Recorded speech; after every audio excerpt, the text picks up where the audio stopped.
Hi there and welcome to Central Texas Gardener. I'm Tom Spencer. In spite of drought, fall is the best time to plant trees. Since many of us are looking for replacements right now, today we check out some remarkable trees with Matt Turner, author of Remarkable Plants of Texas. On tour, let's visit the enchantment of Peckerwood Garden. Peckerwood Garden is more than a collection of plants.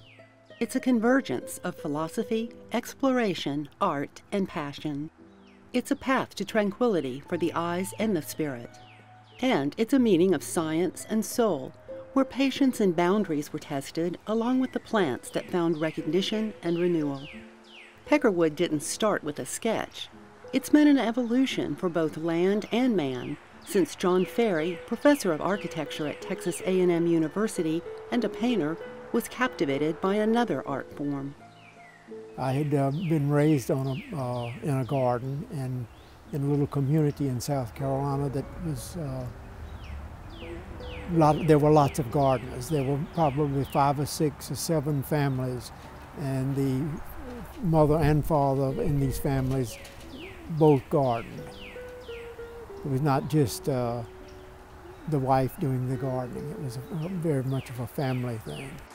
But John wasn't a gardener in 1971 when a spring-fed brook on land in Hempstead, Texas, prompted memories of the magical places of his childhood. At that point, I was teaching in College Station and had a painting studio in Houston. And the commute from Houston to College Station was just a little bit too much. John's voyage into botanical art and architecture didn't start with an overnight epiphany. It was a slow process.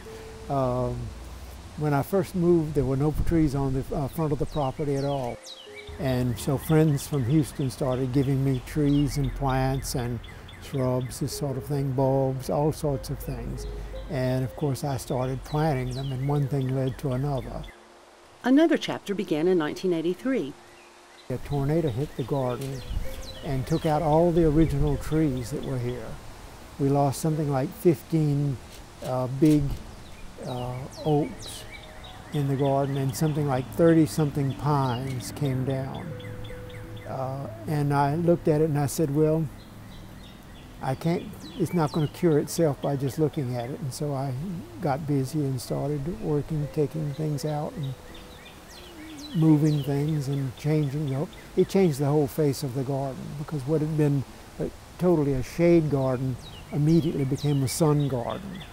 And now the garden has gotten back and grown up again, and it's more or less a sun and a shade garden. John recognized a chance to experiment with plants on a new level. Assisted by one of his students, Carl Schoenfeld, later they started Yucadou Nursery to populate home gardens with their discoveries. And then in 1988, after the garden was pretty much established, Lynn Lowry, a very famous plantsman from Houston and from San Antonio, he had nurseries all over the state at one point or another. He invited me to go on a plant expedition to Mexico with him. And John found another mission. We'd go down one day and we'd spot a plant and say, well, this is a beautiful thing, we'll come back and collect seed on it 3 months later. We'll come back in 3 months and the goats had devoured the plants. And so overpopulation, overdevelopment, is destroying a great many of the wonderful habitats in the mountains of northeastern Mexico.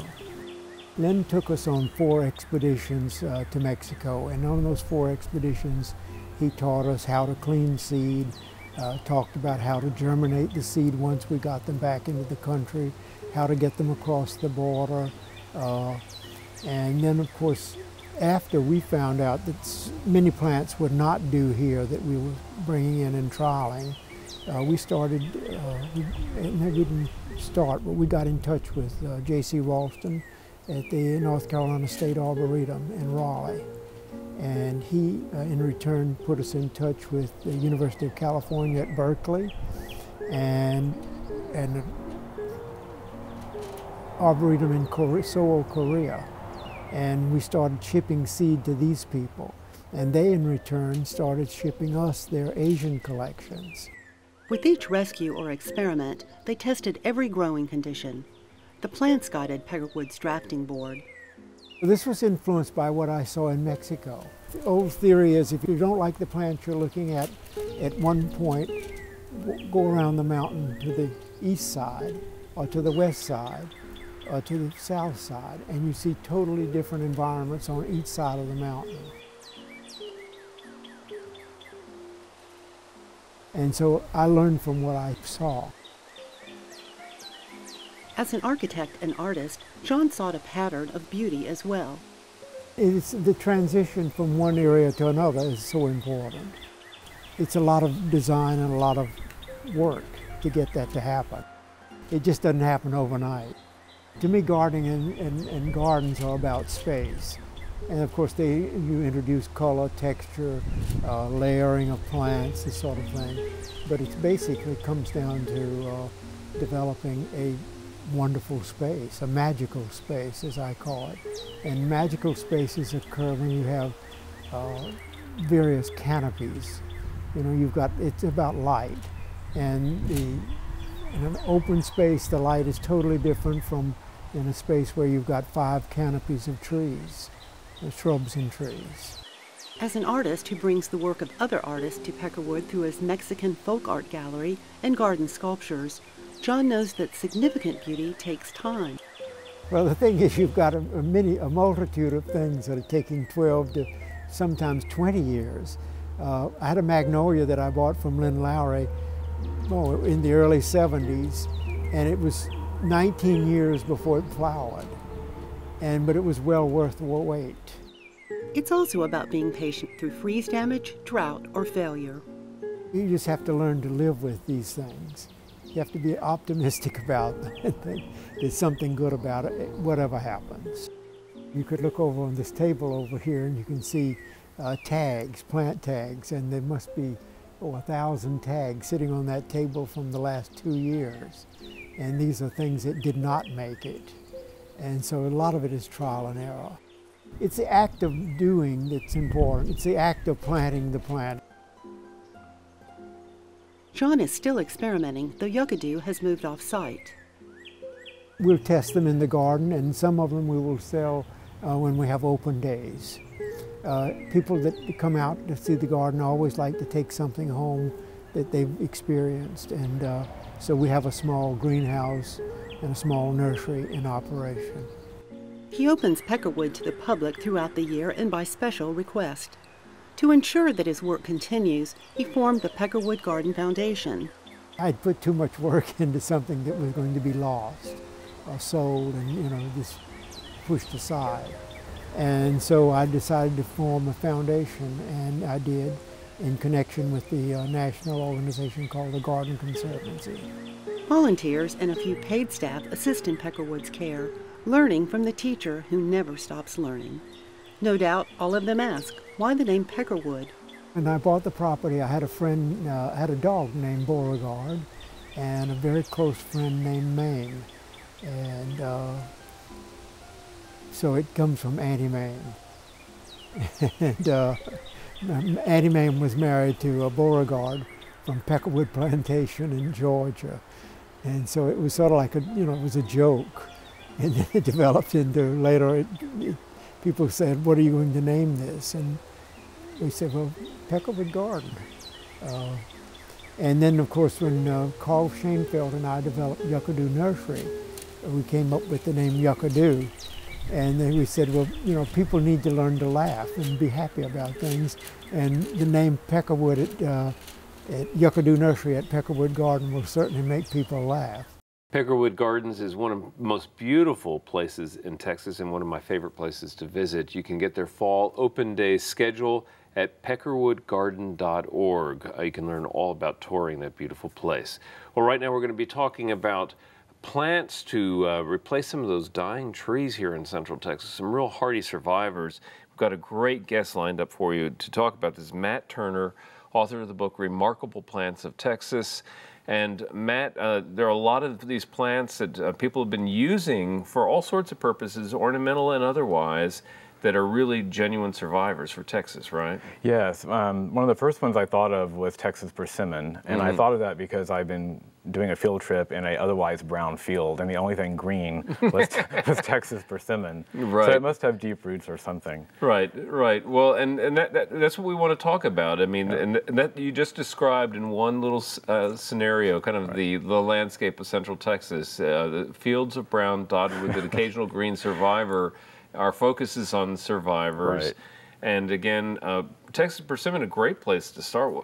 One of my favorite native plants. Well, there's two great things about it. One is it's got a delicious edible fruit, and one of the sweetest fruits in Texas. You have to wait till it's perfectly ripe. If you try before it's ripe, it's going to pucker your mouth something awful. But otherwise, it's a delicious kind of raisin prune tasting thing, and people add it to date breads and jellies and jams and preserves. Right. If you get all the seeds out. Right. And that attracts also, you always should be thinking about wildlife. So it attracts possums and raccoons and ringtails, all sorts of mammals eat it very heavily in late summer and early fall when it fruits.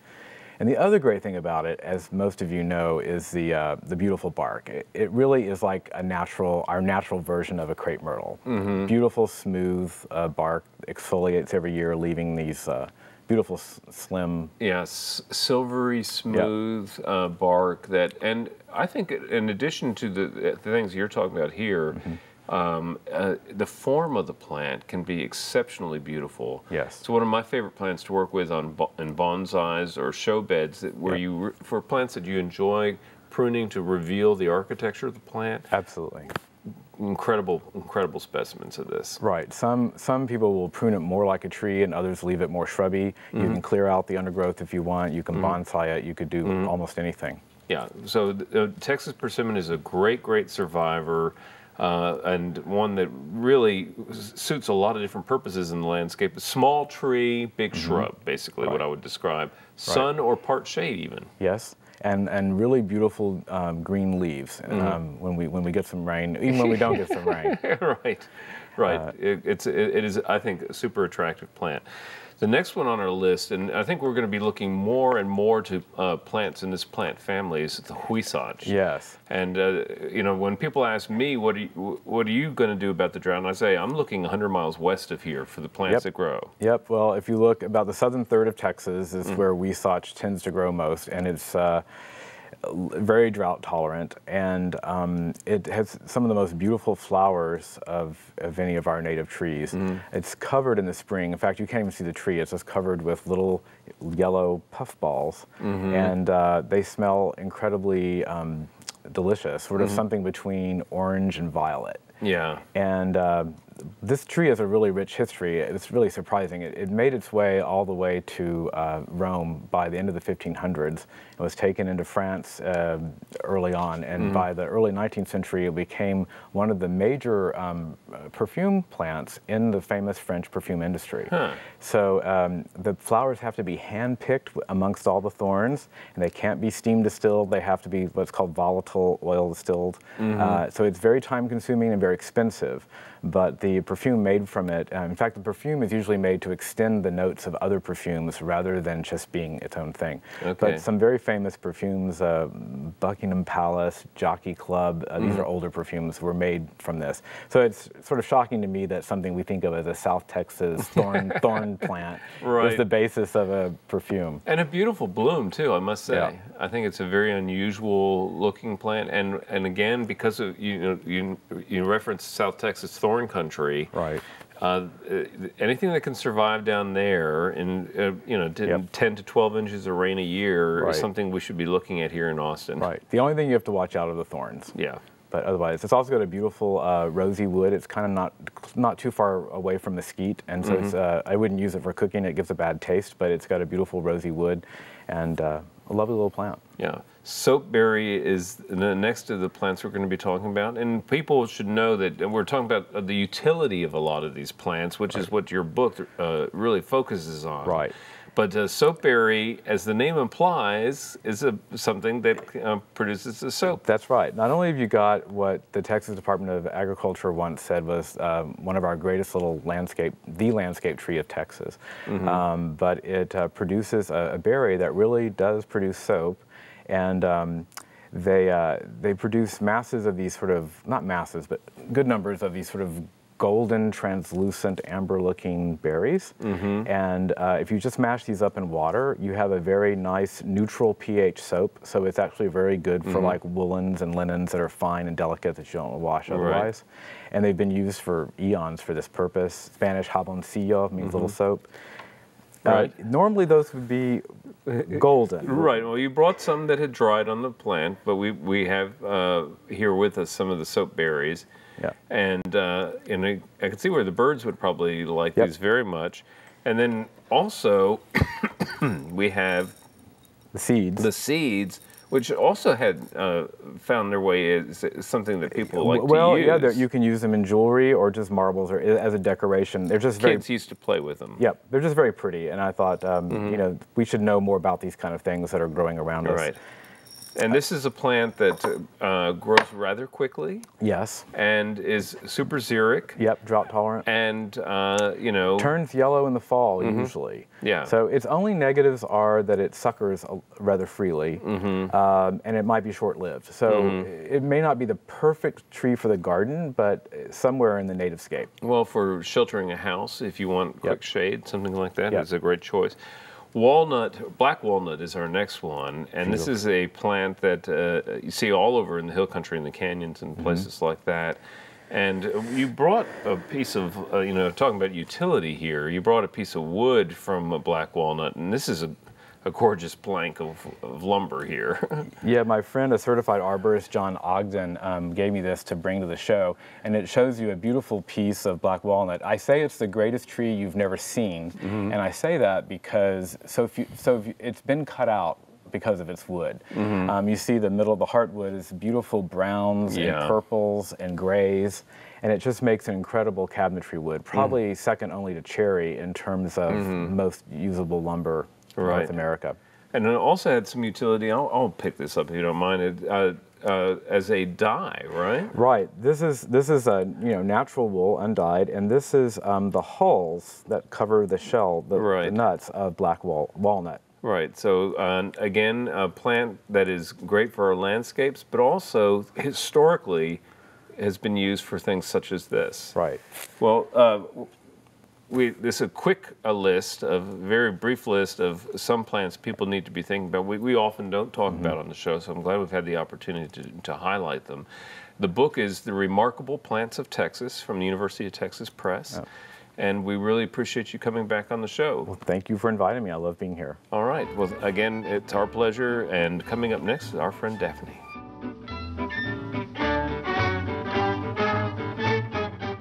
And welcome to Down to Earth. I'm Daphne Richards. Our question this week comes from Chris. She has a bed of heartleaf skullcap that did well for her all spring, but disappeared this summer even though she watered it. Will it return for her? Well, that's such a great question, Chris. Heartleaf skullcap is one of the relatively few plants that go dormant in the summer instead of the winter, thus defying our ingrained view of how plants behave in response to seasonal changes. We're quite accustomed to plants going dormant in the winter, but usually around here, if something dies back in the summer, it usually is dead. Since plants can't just get up and walk away when the weather gets bad, they have to adopt other strategies to deal with the changing seasons. Plants that are native to our temperate climatic zone usually respond to cooler temperatures and shorter days by going to sleep to avoid potentially harmful clashes with the cold of winter. But certain plants may also respond to the stress of extreme heat and drought and the long days of intense sunlight in the same manner, by hunkering down for a little nap until the situation improves. Heartleaf skullcap does just fine here in our central Texas winters, but doesn't care so much for our hot, dry summers. Even in normal summers, with a few days rather than a few months of temperatures over 100 degrees, heartleaf skullcap more often than not avoids heat stress by dying back to the ground in summer and resprouting from underground stems in the fall. So Chris, I bet you're already seeing new growth at this very moment. And your heartleaf skullcap should bring you much joy in the garden this fall and winter. Our plant this week is bamboo muhly, Muhlenbergia dumosa. Well, this is one of my absolute favorite ornamental grasses. It has a wonderfully soft texture and feathery leaves that sway peacefully in the gentlest of breezes. The stems do resemble actual bamboo, and there's quite an Asian quality to this plant as well. Bamboo muhly gets 3 to 5 feet tall and 3 to 4 feet wide, so make sure to give it plenty of space to spread out. It looks great planted in a massed row for architectural interest or used as a living screen in the landscape. And in the right container, bamboo muhly can be a fabulous showstopper in an entryway or on a patio. With our intense sun and heat, bamboo muhly will do much better if planted in spots with bright filtered light to light shade. It's listed as hardy to zone 7 and we're zone 8. So if you do lose a few bamboo muhlies in your Austin landscapes this extra cold winter, you might need to replace them. Be prepared to protect these plants during extremely harsh cold if possible. Be sure to water bamboo muhly regularly until it's well established, then cut back on the irrigation. As with all plants that have underground stems or crowns, bamboo muhly may rot if kept too wet. This plant has beautiful straw-colored seed heads in the fall and winter and is usually evergreen, but the foliage will turn brown and die back if we get some frosty winter weather. If that happens, prune out the brown foliage just before new growth starts to emerge in the spring. Bamboo muhly is not invasive, but the clumps do get larger, so if it gets too large for your space, you may dig it up and divide it into several pieces, returning a smaller plant to the original space. To do in your garden this week, think about planting a new tree, especially if you've lost one this summer. Fall's the best time in our area to plant trees. We'd love to hear from you. Please visit klru.org/ctg to send us your questions or plants of the week from your garden. Thanks, Daphne. Now let's check in with Merrideth Jiles for Backyard Basics. Hi friends, Merrideth Jiles here with Backyard Basics. And today we're going to talk about bringing your soil back to life. Now with the drought we've had this summer, we can all see some of the results out there. Trees and shrubs looking brown and lawns looking very dead. But there's some other things that are happening that you really can't see below the soil level. Things like bacteria, fungi, and other microscopic organisms are also suffering from this heat. The good news, microbial life can be restored. There's a couple of areas we're going to talk about. First, we'll talk about your lawn or ground cover beds. One of the best things you could do would be to put down a top dress mix. A top dress mix is simply a very fine screened compost mixed with some sand and usually some other compounds. Now you want to spread this at about 1/4 to 1/2 inch across the entire lawn. The easiest way to do this is to make some small piles, then come back with a stiff bristled broom or a rake and spread it out as evenly as you can. If you haven't core aerated your lawn, that would be a great thing to do before you do your top dress. Another thing you could do is apply horticultural molasses, either in a liquid or a dried form. Horticultural molasses differs from regular molasses in that it hasn't been pasteurized or had sulfites added. This means it already has some bacteria living in it, and it's an excellent food source for the bacteria, fungus, and other things that live in your soil. Another thing you could consider to feed those bacteria would be a good slow-release natural fertilizer, something like a 611, an 824, or a 911. Now, if you've got new sod or you're putting out seed, you probably don't need to worry about fertilizing so much, but something like the molasses or a compost tea would be great. Now, if you've got established trees that share the lawn, all this work you do will also help benefit them. And by far the best thing you could do would be to add an aerobic compost tea. And we'll talk more about that in a minute. Now, another area you could address would be beds or shrubs. The best way to do that is also with a top dress, but that can be done with a regular compost. If you have mulch there, you'll want to pull that back first, and then we're going to add about 1/2 inch to a 1 inch layer of compost across the root zone. Be sure not to pile up any compost right around the stems of the plants, as that could be detrimental. Once you've got your compost there, just put your mulch back. Molasses and fertilizer, again, organic at a very low level, would also be great. And of course, as with the lawn, compost tea is one of the best ways to get microbial life back into your soil. So what is this compost tea we're talking about? Well, specifically, I'm talking about an aerobic or oxygenated compost tea.